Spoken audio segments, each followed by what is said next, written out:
بسم اللہ الرحمن الرحیم۔ حدیث کا عنوان ہے شب ہجرت کا واقعہ اور غار ثور کے محفوظ ہونے کا معجزہ۔ عبداللہ بن عباس سے روایت ہے، وہ کہتے کہ قریش نے ایک مرتبہ مشورہ کیا دارالندوا میں۔ دارالندوا کہتے ہیں مشورے کا گھر، مشورے کی جگہ۔ اور پھر یہاں سے مسلمانوں، دین اسلام، پیغمبر اسلام کے خلاف قوانین پاس ہوتے تھے، گویا کہ ان کی پارلیمنٹ ہاؤس تھی وہ۔ انہوں نے مشورہ کیا تو اس مشورے میں شیطان ایک نجدی بوڑھے شیخ کی شکل میں حاضر ہوا، ایک نجدی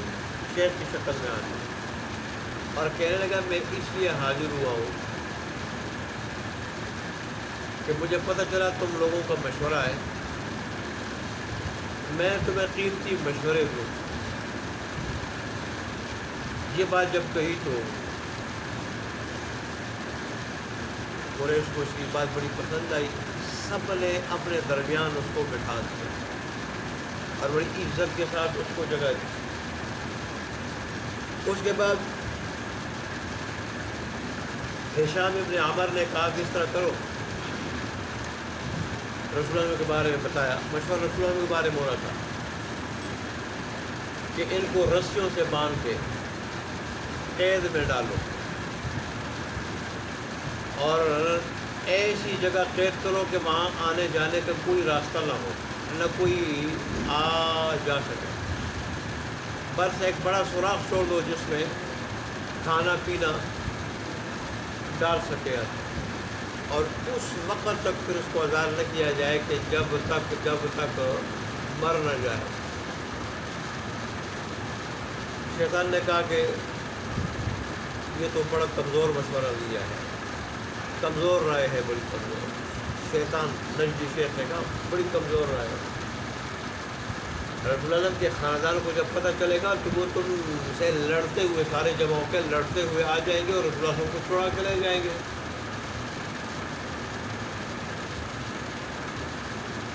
اس پہ ایک اور نے کہا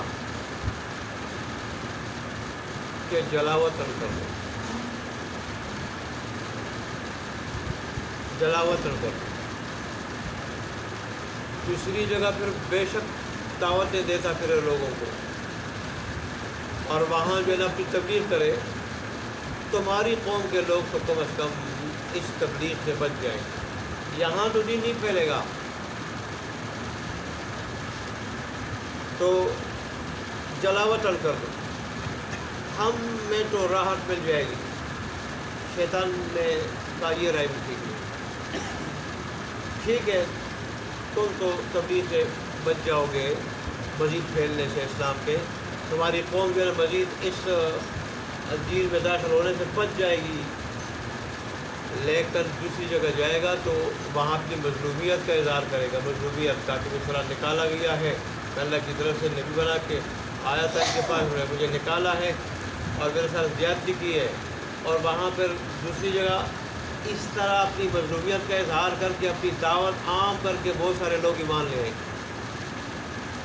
اور ایک وقت ایسا آئے گا کہ اپنی طاقت جمع کر کے آ جائے گا، تمہارے اوپر حملہ آور ہو جائے گا، اور پھر اس طرح جو کیا کرے گا،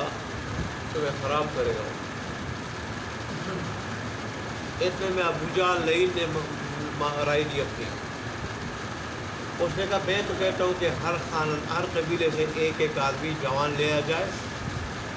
اور پھر سارے مل کے یکبارگی حملہ کریں اور ان کا کام تمام کر دے۔ تو ظاہر ہے بنو ہاشم پھر کس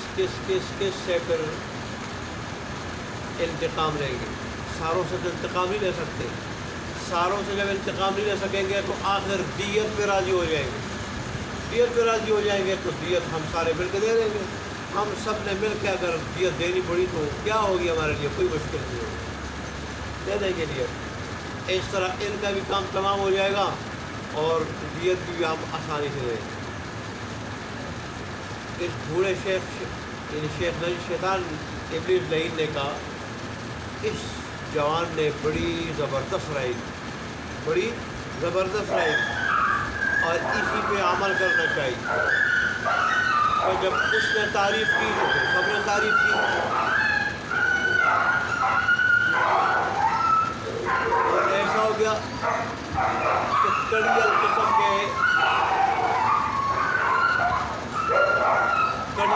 کے بہت سارے نوجوان وہ اسلحہ لے کے ہتھیار بند ہو کے خود رسول اللہ صلی اللہ علیہ وسلم کے گھر کا محاصرہ کر رہے ہیں. رات بھر ہم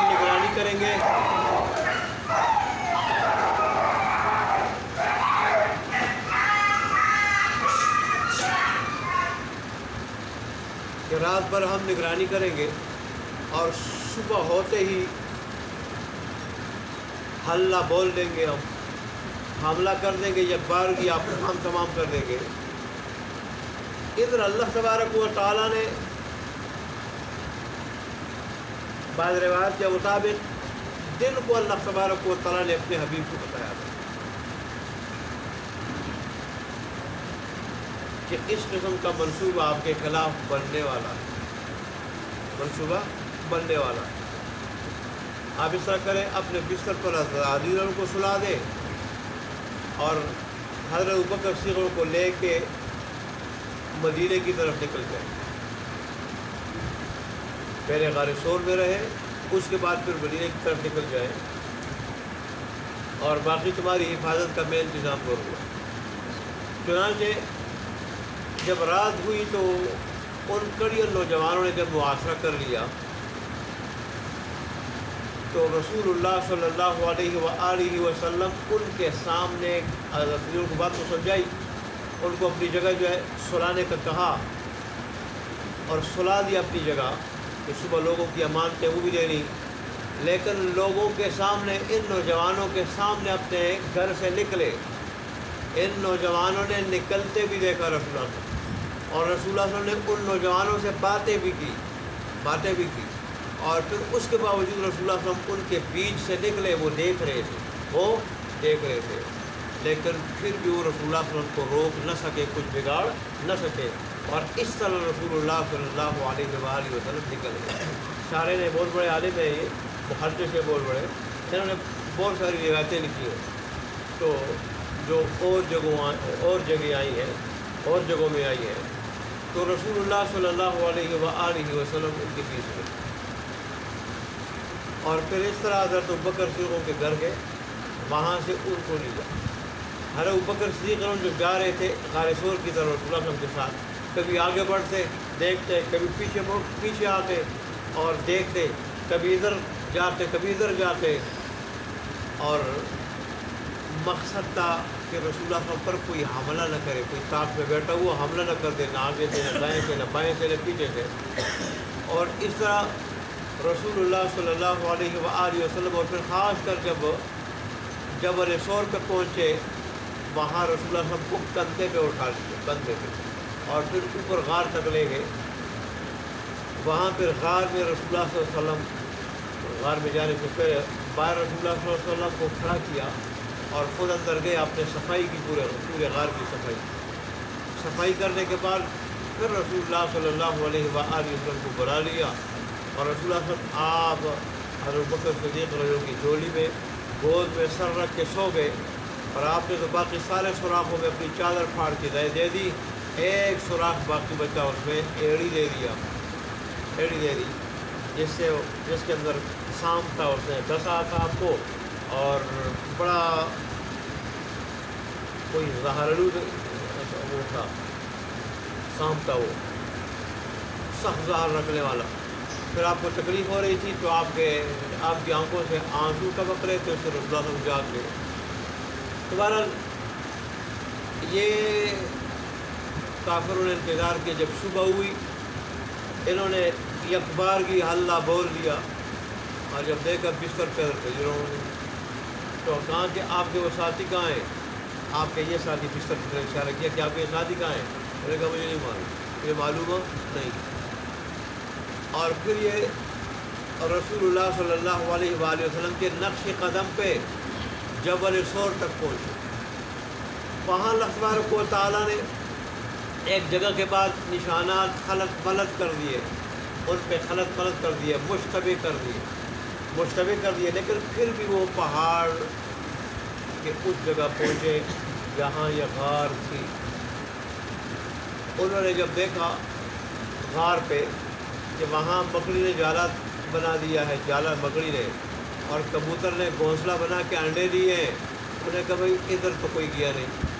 کوئی جا چکا ہوتا تو یہ چیزیں نہ بنی ہوتی،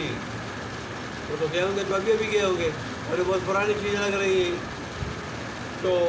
حالانکہ جب غار کے منہ تک پہنچے تو غار کا جو منہ تھا وہ اوپر تھا، غار نیچے تھی، اور ابو بکر صدیق خود کہتے تھے کہ اگر یہ نیچے پاؤں اپنے پاؤں کو ہی دیکھتے اپنے پاؤں کو تو ہمیں دیکھ لے۔ چنانچہ یہی بات، اس تشویش کا اظہار حضرت ابو بکر صدیق نے رسول اللہ صلی اللہ علیہ وسلم سے کر دیا کہ اللہ کے پیارے رسول تو غار کے منہ تک پہنچے، اور اگر اپنے پاؤں تک دیکھ لیں تو آپ نظر آ جائیں گے۔ رسول اللہ صلی اللہ علیہ وسلم نے فرمایا کہ صدیق تمہارا کیا خیال ہے ان دو آدمیوں کے بارے میں کہ جن کے ساتھ تیسرا اللہ ہو، جن کے ساتھ تیسرا اللہ، کیا اللہ تبارک کو ضائع ہونے دے دے گا؟ اللہ تبارک نہیں، اللہ تبارک و تعالیٰ ہمارے ساتھ ہیں اور وہ ہمیں ضائع ہونے نہیں دے گا۔ اس طرح وہ لوگ غار کے ادھر ادھر تو گھومتے رہے پھرتے، لیکن غار میں تھوڑا سا جھکنے اور دیکھنے جو ہے نا وہ ان کے ذہن میں نہیں آیا، اس طرف ذہن ہی نہیں گیا، اور اس طرح ناکام وہاں سے واپس آئے۔ ہر ابو بکر صدیق پہلے سے رسول اللہ صلی اللہ علیہ وسلم نے بتایا تھا 4 مہینے پہلے، جیسا تاریخ ذکر کا بیان ہے 4 مہینے پہلے، کہ اللہ تبارک و تعالیٰ نے ہجرت کا حکم دیا ہے ہمیں، ایک دن ہم دونوں مدینے جائیں گے۔ دراصل حضرت عائشہ صدیقہ رضی اللہ عنہا کہ جب مسلمانوں پہ ظلم و ستم بہت زیادہ ڈھایا مکہ کے کافروں نے، تو پھر حکم ہوا ان کو ہجرت کرنے کا، کہ حبشہ کی طرف بھی گئے تھے، اب مدینے کی طرف بھی جاؤ، بہت سارے مسلمان مدینے کی طرف ہجرت کر گئے، تو حضرت ابو بکر صدیق کو بھی خواہش ہوئی کہ میں بھی جاؤں، اس میں انہوں نے فرمایا کہ نہیں آپ میرے ساتھ جائیں۔ تو حضرت ابو بکر صدیق روز رسول اللہ صلی اللہ علیہ وسلم کے پاس آتے تھے، روز، اور کہ اللہ تبارک و تعالیٰ کا حکم ہو اور ہم چلے جائیں ہجرت پہ، اور آپ نے 2 اونٹیاں پہلے سے تیار کر رکھی تھی، پہلے سے 4 مہینے سے پہلے سے تیار کر رکھی تھی آپ نے 2 اونٹ، اور اسی طرح پھر جب اور ہمارا رسول اللہ صلی اللہ علیہ وسلم کا ہمارے گھر آنا جانا پہلے سے ہی تھا، نبوت سے پہلے کا، رسول اللہ صلی اللہ علیہ وآلہ وسلم ابھی نبی نہیں بنے تھے، اس وقت ہمارے گھر آتے جاتے تھے، کہ میرے والدین اس وقت سے نیک تھے اور بت پرستی سے وہ کیا تھے، دور تھے وہ، تو رسول اللہ ہمارے گھر آتے جاتے تھے۔ پھر ابو بکر صدیق اور رسول اللہ کے پاس جاتے تھے روز، کہ ہجرت کا شہزاد جو حکم ہو جائے۔ آخر جب حکم ہوا دونوں چلے گئے حارث ہو، پھر ابو بکر صدیق اور ان کے بیٹے حضرت عبداللہ وہ روزانہ جاتے تھے رات کو، اور ان کو مکے کے کافروں کے حالات بتاتے تھے، دن بھر کے جو حالات ہوتے تھے وہ بتاتے تھے، اور اس طرح ان کو طریقے سے جو ہے وہ کھانا بھی پہنچایا جاتا تھا۔ 3 دن 3 راتیں وہاں روپوش رہے ابو بکر صدیق اور حضرت رسول اللہ صلی اللہ علیہ وآلہ وسلم۔ آخر ابو بکر صدیق نے جس آدمی کی اونٹیں سپر کی تھی کہ تم نے اونٹوں کو پالنا ہے، تو پھر اس آدمی کو ابو بکر صدیق نے فرمایا کہ فلانے دن تم نے یہ اونٹنیاں جو ہے نا، اونٹنیاں تھیں یا اونٹ تھے، یہ غار کے قریب لانا ہے، غار کے قریب، اور اس آدمی کو بڑا معاوضہ بھی طے کیا تھا کہ یہ معاوضہ تجھے دیں گے وہ، اور پھر ہمیں مدینے کا راستہ بھی بتاؤ گے۔ جب وہ آدمی اس دن پھر آیا، اور پھر عام مشہور راستے کے بجائے ساحل سمندر کے قریب انہوں نے راستہ پکڑا، اس طرح مدینے کی طرف روانہ ہو گئے۔ راستے میں سراقہ بن مالک کو پتہ چلا، اس کو مکہ کے کافروں نے بہت بڑا انعام کا کہا تھا کہ اگر ان دونوں کو زندہ یا مردہ یا ایک کو لے آؤ گے تو پھر جو ہے نا تمہیں یہ نہ ملے گا۔ چنانچہ سراقہ جب ان کے قریب پہنچا اور رسول اللہ صلی اللہ علیہ وسلم کی گفتگو سننے لگا، اور وہ جو ہے نا اس نے ارادہ کیا کہ حملہ کر دیں دونوں پہ، تو اس کا گھوڑا گر گیا، اس کا گھوڑا گر گیا، گھٹنوں کے بل گرا، اور وہ بھی جو ہے وہ جا کے دور لگا، یہ اس کا ماتھا لگا۔ پھر دوبارہ جب وہ اس گھوڑے پہ سوار ہوا اور پھر جب وہ چل پڑا اور رسول اللہ صلی اللہ علیہ وسلم کے قریب گیا اور پھر حملہ کرنے لگا، تو اس کا گھوڑا گھٹنوں تک، دو زانوں تک زمین میں گھس گیا گھوڑا اس وقت، اور وہ جا کے نیچے گرا۔ اس وقت پھر اس کو تنبؤ ہوا کہ یہ جو میں رسول اللہ صلی اللہ علیہ وسلم کے پیچھے جا رہا ہوں، اس کو پکڑنے کے لیے ہے، یہ اس کا اثر ہے، اس کا نتیجہ ہے۔ چنانچہ اس نے رسول اللہ صلی اللہ علیہ وسلم سے معافی مانگی اور رسول اللہ صلی اللہ علیہ وآلہ وسلم کو ساری بات بتا دی۔ رسول اللہ نے اس شرط پہ معاف کر دیا کہ راستے میں اگر ہمارا کوئی پوچھے گا کسی کو بتاؤ گے نہیں، تو اس نے کہا تم مجھے معاف کر دو، بے غم ہو جاؤ۔ چنانچہ راستے میں بہت سارے لوگ رسول اللہ صلی اللہ علیہ وسلم کو جب پوچھ رہے تھے، وہ مختلف ہیرے بانوں سے جو ہے نا وہ واپس کر رہا تھا، اور اس طرح بہت سارے لوگوں کو سراقہ بن مالک نے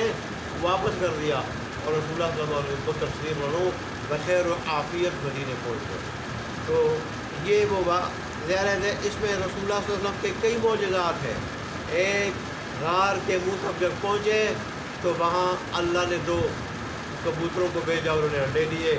مکڑی کو حکم دیا، اس نے جو ہے کیا کر دیا، جالا بنا دیا۔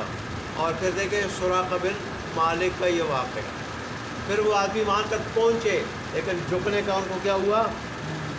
ذہن میں نہ آیا۔ یہ سارے کے سارے رسول اللہ صلی اللہ علیہ وسلم کو معجزات تھے، اور اللہ تبارک و تعالیٰ کی کامل قدرت کے کرشمے تھے۔ اللہ تبارک و تعالیٰ ہمیں قدر کرنے کی اور دین پہ عمل کرنے کی توفیق عطا فرمائے۔ وآخر دعوانا الحمدللہ رب العالمین۔